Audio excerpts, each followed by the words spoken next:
Respecto al amor, ya lo estuvimos viendo en estos domingos, y hoy quisiera que empecemos a hablar. Esto se va a cortar por 3 domingos porque vienen, digamos, el domingo próximo está el pastor Equisián y después hay 2 domingos que hay 2 hermanos que tendrán a cargo la palabra. Pero yo quisiera que hoy hablemos o introduzcamos el tema de la gracia de Dios. La gracia de Dios. Es un tema que en lo personal me apasiona mucho. Es más, hace varios años pensé que tenía ganas de escribir algo sobre la gracia de Dios. Hay muchos libros sobre la gracia de Dios y algunos muy buenos. Pero siempre pensé en ese tema porque yo soy, podríamos decir así, un receptor especial de esa gracia de Dios. Yo siempre me he preguntado por qué Dios tuvo gracia conmigo. ¿Por qué Dios tuvo gracia conmigo y la tiene hasta hoy? ¿Por qué? No soy mejor que nadie, no soy mejor que otros. Entonces, en esta mañana vamos a tratar de ver algunas cosas importantes para que reflexionemos. Nos vamos a introducir en este tema de la gracia. Yo dije, hablando del amor en los domingos anteriores, que el amor de Dios no se puede entender. No se puede entender de lo grandioso que es. La gracia no se puede merecer. La gracia, de hecho, no se merece. Es algo que nosotros no merecemos. Así como el amor no lo entendemos, la gracia no la merecemos. Así que vamos a orar ahora, hermanos, y vamos a pedir que el Señor nos dé luz sobre la palabra que vamos a compartir. Bendito Padre, en el nombre de Jesús, alabamos tu nombre y te damos gracias por tu gracia. Señor, que en esta mañana podamos irnos llenos en nuestro corazón de haber escuchado tu voz y haber aprendido esto que tú quieres decirnos. Que realmente seamos edificados y fortalecidos por tu palabra. En el nombre de Jesús. Amén, Señor. Amén. Bueno, la gracia es un tema constante en la Biblia, hermanos. Y culmina en el Nuevo Testamento con la venida de Jesús. Dice Juan 1:17, pues la ley por medio de Moisés fue dada, pero la gracia y la verdad vinieron por medio de Jesucristo. La gracia y la verdad vinieron por medio de Jesucristo. La palabra traducida como gracia en el Nuevo Testamento proviene de la palabra griega charis, que significa favor, bendición o bondad. Ahora, todos podemos extender la gracia a los demás, pero cuando la palabra gracia se usa en relación a Dios, adquiere un significado más potente. La gracia, hermanos, es que Dios nos escoge para bendecirnos en lugar de maldecirnos, a pesar de que nuestro pecado lo merece, hermanos. Esta es su bondad a los indignos. Y es interesante algo que estaba leyendo y tomé nota, ¿no? Que recordemos siempre. Dios muestra tanto la misericordia y la gracia, aunque no son lo mismo. La misericordia retiene un castigo que merecemos. La misericordia retiene un castigo que merecemos. La gracia otorga una bendición que no merecemos. Y lo voy a volver a repetir porque estas son cosas importantes, porque la misericordia y la gracia son 2 atributos impresionantes de Dios. La misericordia retiene un castigo que merecemos y la gracia otorga una bendición que no merecemos. En la misericordia, Dios escogió cancelar nuestra deuda de pecado por medio del sacrificio del Señor Jesucristo, como hoy estuvimos recordando, ¿no?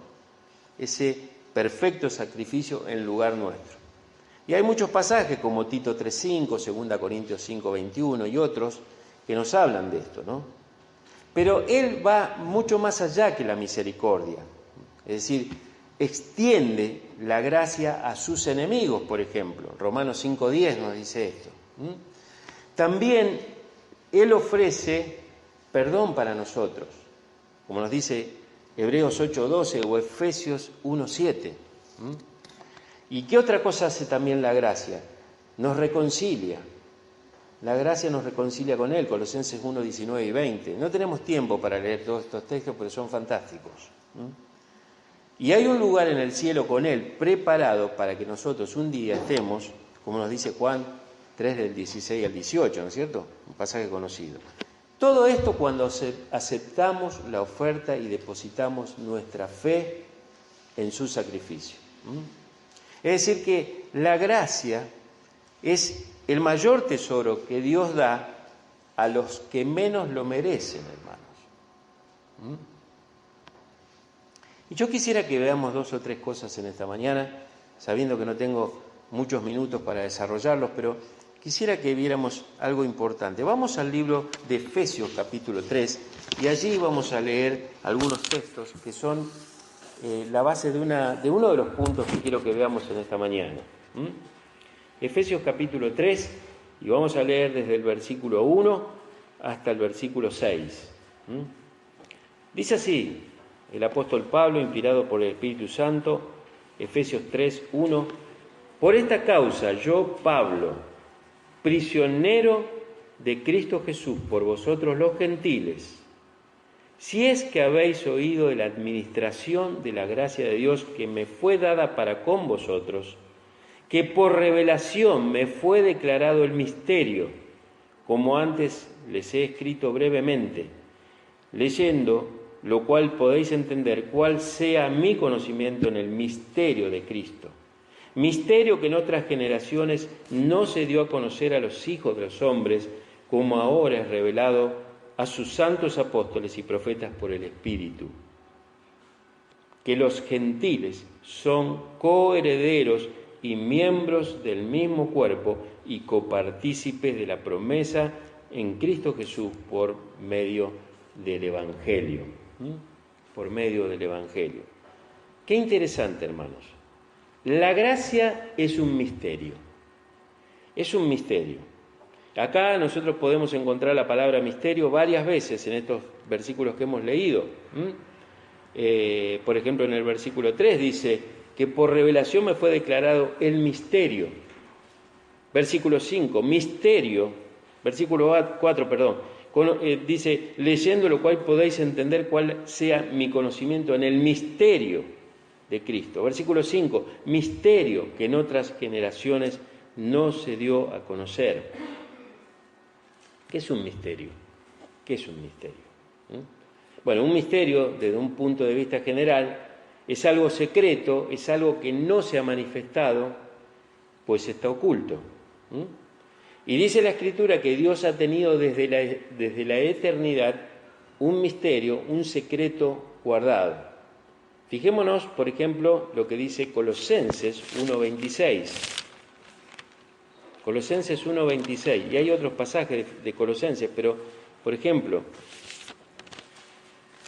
Colosenses 1:26. Podemos leer desde el 24 para poder entender en el contexto. Colosenses 1:24 dice, ahora me gozo en lo que padezco por vosotros y cumplo en mi carne lo que os falta de las aflicciones de Cristo por su cuerpo, que es la Iglesia, de la cual fui hecho ministro según la administración de Dios que me fue dada para con vosotros, para que anuncie cumplidamente la palabra de Dios, el misterio que había estado oculto desde los siglos y edades, pero que ahora ha sido manifestado a sus santos. Fíjense, acá dice el mismo apóstol Pablo, el misterio que había estado oculto desde los siglos y edades. Fijémonos lo que dice Romanos, capítulo 16, casi sobre el final del libro. Otra vez, el apóstol Pablo. Dice así, el versículo 25 del capítulo 16 de Romanos. Y al que puede confirmarlos según mi evangelio y la predicación de Jesucristo, según la revelación del misterio que se ha mantenido oculto desde tiempos eternos. Desde tiempos eternos, dice acá, que se ha mantenido oculto. Ese misterio de Dios. Ahora, como yo dije recién, desde un punto de vista general, el misterio es algo que no se ha manifestado, que está oculto. Es algo oscuro, algo secreto, un acertijo, podríamos decir. Lo que es misterioso de alguna forma es inexplicable y aún muchas veces incomprensible. Pero veamos lo que significa misterio desde el punto de vista de la palabra griega en lo que nos traduce la palabra de Dios. Un misterio es una verdad, y esto es importante fijarlo, un misterio desde el punto de vista bíblico es una verdad escondida del conocimiento humano o del entendimiento, pero que ahora es hecha conocida por la revelación de Dios. Es una verdad que Dios la tenía oculta y que en determinado momento la da a conocer. La da a conocer. Entonces, cuando nosotros leemos en Efesios 3 que hay un misterio que Dios tiene guardado de hace siglos, en otra escritura leímos desde tiempos y de edades eternas, ahora el apóstol Pablo es el mensajero que lo va a revelar. ¿Y cuál es ese misterio, mis hermanos? Versículo 6 de capítulo 3 de Efesios. Que los gentiles son coherederos y miembros del mismo cuerpo y copartícipes de la promesa en Cristo Jesús por medio del Evangelio. Esto, hermanos, es algo que pegó muy fuerte en los judíos. Es algo que pegó muy fuerte en los judíos. Porque en realidad ellos siempre creyeron que eran el pueblo escogido y absoluto de Dios. Pero fíjense qué interesante lo que encontramos en las mismas palabras de Jesús cuando leemos San Juan, capítulo 10 y versículo 16. Allí dice el Señor Jesucristo, y tengan en cuenta esta palabra que el Señor está diciendo, versículo 16 de San Juan 10. También tengo otras ovejas que no son de este redil. Aquellas también debo traer y oirán mi voz y habrá un rebaño y un pastor. ¿Qué quiere decir esto, mis hermanos? El misterio que tenía Dios tan guardado. Que iba a juntar los judíos como su pueblo, e iba a juntar los gentiles como iglesia, e iba a ser de esos dos un pueblo. Y que iba a haber un solo pastor, Jesucristo, de ambos pueblos. Claro, imagínense que esto para los judíos era una cosa que no lo podían aceptar. Ellos no podían aceptar a Jesucristo que estaba diciendo que iba a tener otras ovejas y que las iba a traer y que iban a ser parte de su rebaño también. Y esto se puede entender de esta manera, mis hermanos. Ustedes saben que, por ejemplo, yo lo viví cuando tuve que hacer la sucesión de mi mamá, primero de mi papá y después de mi mamá, porque no la hicimos juntas, ¿no es cierto? Que los abogados, cuando hacen ese trámite de sucesión, dicen, bueno, tenemos que publicar por varios días un edicto para ver si no hay otros herederos. Escuchame, somos 3 hermanos nosotros nomás. Pero esto hay que hacerlo por ley, porque puede haber un hijo por allí que ustedes no saben y que pueda reclamar. Es como decir, un padre de familia junta a su esposa, junta a sus hijos y dice, miren, yo tengo algo que he ocultado durante mucho tiempo y no lo pude decir nunca. Y ahora lo tengo que decir, se los tengo que decir. Y el padre junta a la esposa y a los hijos y les dice, tengo otro hijo. Bueno, la esposa lo mata. Tengo otro hijo. Y entonces, claro, el asombro que puede venir a aquellos hijos que están allí con su madre y con él, dice, tenemos un hermano. Pero ¿eso qué implica? ¿Qué implica? Que forman parte de la herencia también. Y a nosotros sabemos que, digamos, normalmente cuando uno sabe que tiene que dividir una herencia, cuanto menos mejor, ¿no es cierto? Pero si aparecen otros que no son alguien que nosotros creíamos que eran nuestros hermanos, por ejemplo, dicen, ¿pero cómo? ¿Y ahora este dónde apareció? ¿Estos dos dónde aparecieron? Bueno, mis hermanos, llevándolo a esto, Jesucristo dice, yo tengo otros hijos. Y el pueblo de Israel dice, no, nosotros somos tus hijos. Pero Jesús le dice acá en el versículo 6, volviendo a Efesios capítulo 3, este pasaje tan extraordinario que nos habla del misterio que Dios va a develar, él dice no solamente que tiene otros hijos, sino que el versículo 6 dice, son coherederos y miembros del mismo cuerpo. Es decir, aquellos judíos que aceptaron a Jesús como su Salvador, eran coherederos con aquellos que eran gentiles, que también habían aceptado a Jesús. Y dice, son parte del mismo cuerpo. Y después, ¿qué dice? Copartícipes de la promesa de Cristo. Esto significa, mis hermanos, que los gentiles son ahora copartícipes de la promesa de Dios. Y este es un privilegio que no está ya reservado solo para un creyente judío, está también para un hijo de Dios gentil. ¿Y esto por qué, hermanos? Dice el mismo versículo 6, compartícipe de la promesa en Cristo Jesús por medio del Evangelio.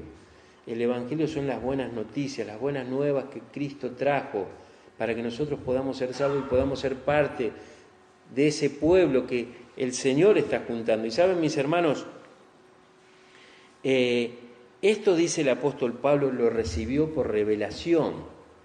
Es importante esto, porque no es algo que se le ocurrió al apóstol Pablo. Y es llamativo, mis hermanos, lo siguiente, que ese misterio le fue declarado a él, un hebreo de hebreos, justamente un judío tan apegado a la ley como era él, y un judío que obviamente creía que solamente los judíos eran el pueblo de Dios y eran los llamados por Dios. Justamente Dios eligió a Pablo para revelarle eso. Se lo reveló a él. Y él fue el que se los dice. En este caso a los efesios, también se lo dijo a los colosenses y a los romanos. El misterio de la gracia de Dios de alcanzar a un pueblo que no era su pueblo, hermanos.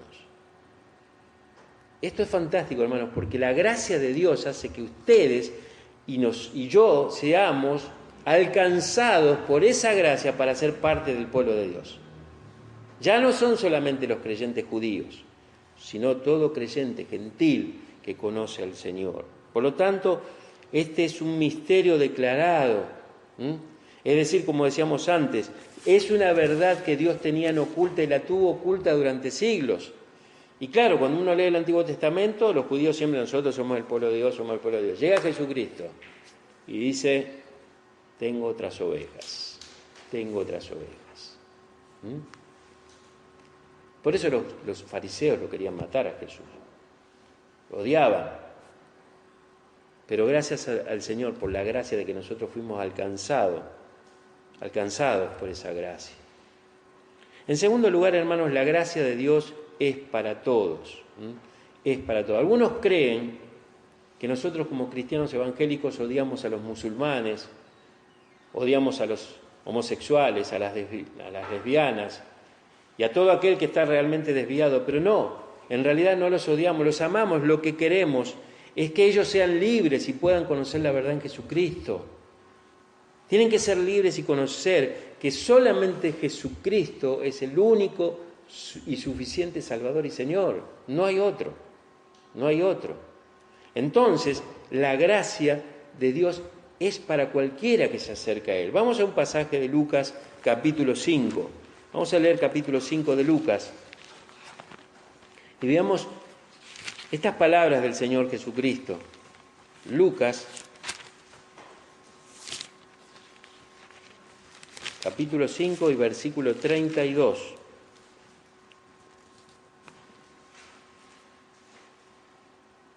Y dice así este versículo: no he venido a llamar a justos, sino a pecadores al arrepentimiento. Es decir, muchos que se creen excluidos de la gracia de Dios, Dios a través del Señor Jesucristo los incluye. ¿De qué manera? A través del arrepentimiento y la fe puesta en Él. Por eso dice, yo no he venido a llamar a justos, sino a pecadores. El versículo anterior dice, Jesús les dijo, los que están sanos no tienen necesidad de médicos, sino los enfermos. Por lo tanto, la gracia de Dios es para todo aquel, sea la situación en que se encuentre, sea lo perdido que se encuentre, pueda ser alcanzado por esa gracia si cree en Él. Hay un pasaje también en el libro de Marcos que quisiera que lo leamos, Marcos capítulo 2 y versículo 16, que dice lo siguiente: y los escribas y los fariseos, viéndole comer con los publicanos y con los pecadores, dijeron a los discípulos: ¿qué es esto que él come y bebe con los publicanos y pecadores? Al oír esto, Jesús les dijo: los sanos no tienen necesidad de médico, sino los enfermos. No he venido a llamar justos, sino a pecadores. Lo mismo que leíamos recién en Lucas, acá lo escribe en Marcos. Pero es interesante que los fariseos, que realmente eran unos hipócritas, decían, viéndole comer a Jesús con los publicanos y con los pecadores, decían: ¿quién es este? ¿Quién es este que come y bebe con los publicanos y pecadores? Hermanos, Jesús estaba con esa gente, comía, bebía con ellos, no para aplaudir y celebrar lo mal que estuvieran, sino para alcanzarles por su gracia. La gracia de Dios es para todos y el Señor se acercaba a esa gente para alcanzarlos, para salvarlos. Entonces nosotros tenemos que entender que verdaderamente la gracia de Dios no solamente es un misterio revelado a través de lo que vimos antes, sino también es una gracia que puede incluir y alcanzar a todo aquel que se arrepiente de sus pecados y cree en el Señor Jesucristo. Nosotros tenemos la historia en Lucas capítulo 18 de un fariseo y un publicano, ¿no es cierto? Dice allí la palabra de Dios, a partir del versículo 10, dice: dos hombres subieron al templo, Lucas 18:10. Dos hombres subieron al templo a orar, uno era fariseo y el otro era publicano. El fariseo, puesto en pie, oraba consigo mismo de esta manera: Dios, te doy gracias, porque no soy como los otros hombres, ladrones, injustos, adúlteros, ni aun como este publicano. Ayuno 2 veces a la semana, doy diezmo de todo lo que gano. Mas el publicano, estando lejos, no quería ni aun alzar los ojos al cielo, sino que se golpeaba el pecho diciendo: Dios, sé propicio a mí, pecador. ¿Y qué dice Jesús? Les digo que éste descendió a su casa justificado antes que el otro, porque cualquiera que se enaltece será humillado y el que se humilla será enaltecido. Dice acá la palabra de Dios que esta persona que se creía una persona de fe, una persona religiosa, y detalla todo lo que hacía, ayunaba 2 veces por semana, daba diezmos, pero él se creía que era mucho mejor que aquellos injustos, adúlteros, ladrones. Y el Señor ve el corazón también del publicano, que no quería ni alzar los ojos y se decía: ten misericordia, Señor, que soy pecador. La gracia está al alcance de cualquiera que se reconoce pecador, mis hermanos. Y en esto llegamos al último punto en esta mañana, con el cual vamos a terminar, y es que la gracia de Dios, que es para salvación, es a los que no la merecen. Y yo me pregunto y te pregunto: ¿hay alguien aquí que realmente crea que merece la salvación de parte de Dios? Vamos a Romanos capítulo 4. Romanos capítulo 4, y vamos a ver allí lo que dice el Señor.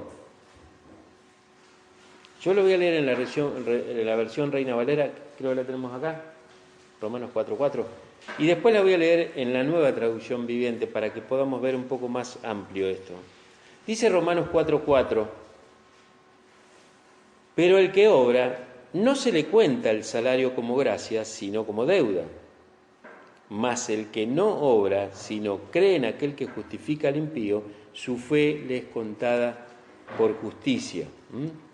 En la versión de la Nueva Traducción Viviente dice: cuando la gente trabaja, el salario que recibe no es un regalo, sino algo que se ha ganado.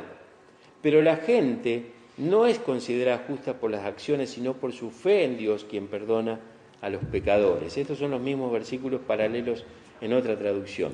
Todos sabemos que si estamos trabajando en relación de dependencia, llega el momento del cobro y nos llama nuestro jefe, nuestro patrón, y dice, bueno, mira, acá te regalo esto por este mes que hiciste.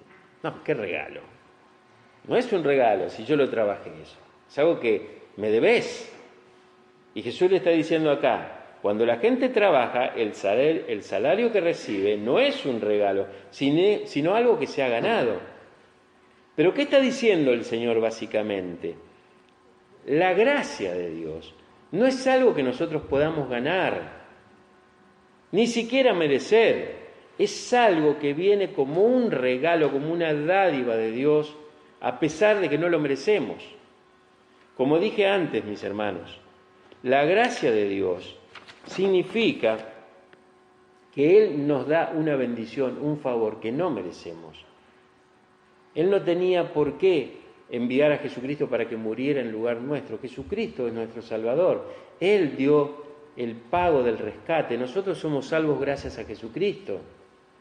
Y todo lo que nosotros podamos hacer no tiene ningún valor si no es a través de nuestra fe y confianza en Él.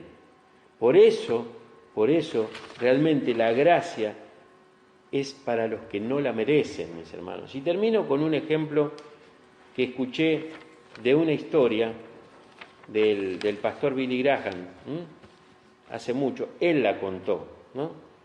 Dice que en una oportunidad iba a una conferencia, a lo mejor alguno ya la escuchó esto, ¿no? Pero por si alguno no la sabe, dice que en una oportunidad iba a una conferencia, iba bastante atrasado, y iba en su vehículo y iba bastante rápido, es decir, iba a exceso de velocidad.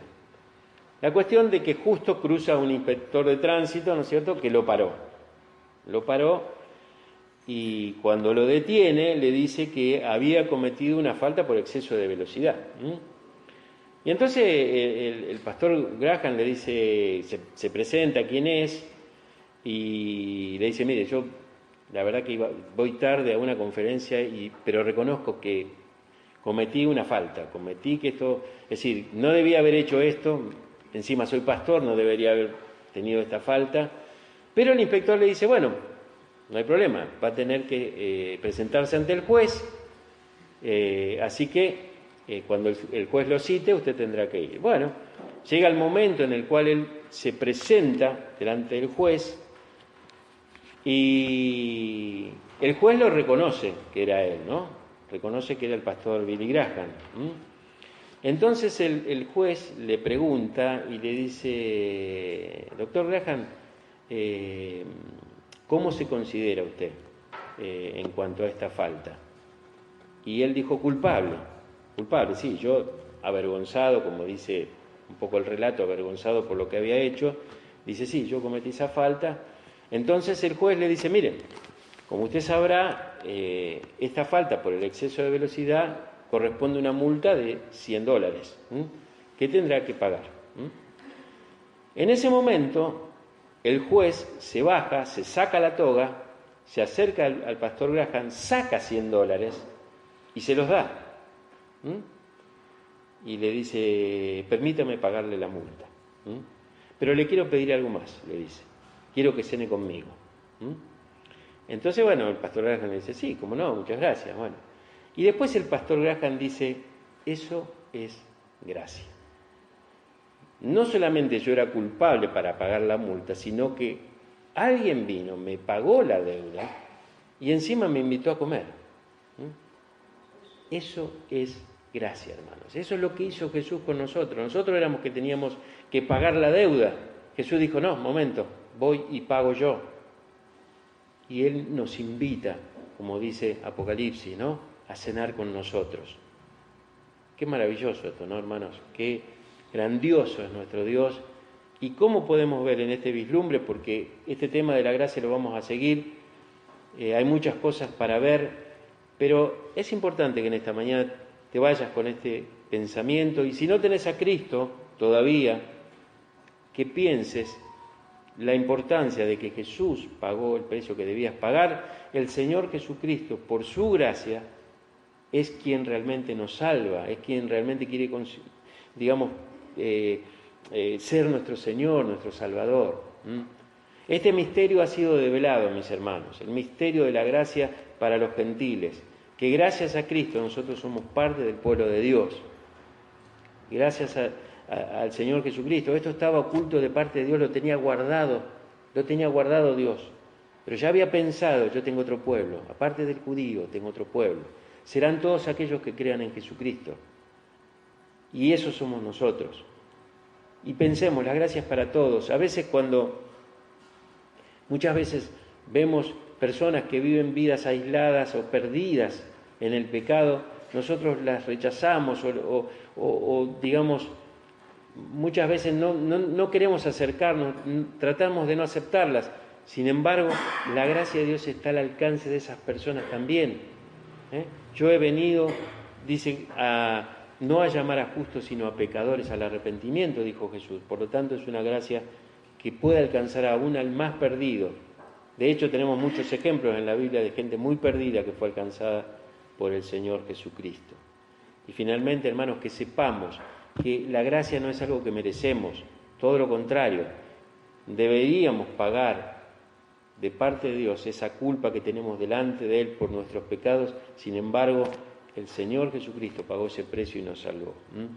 Que así podemos pensar en estos días, hermanos. Que pensemos lo valioso que es poder pertenecer al pueblo de Dios.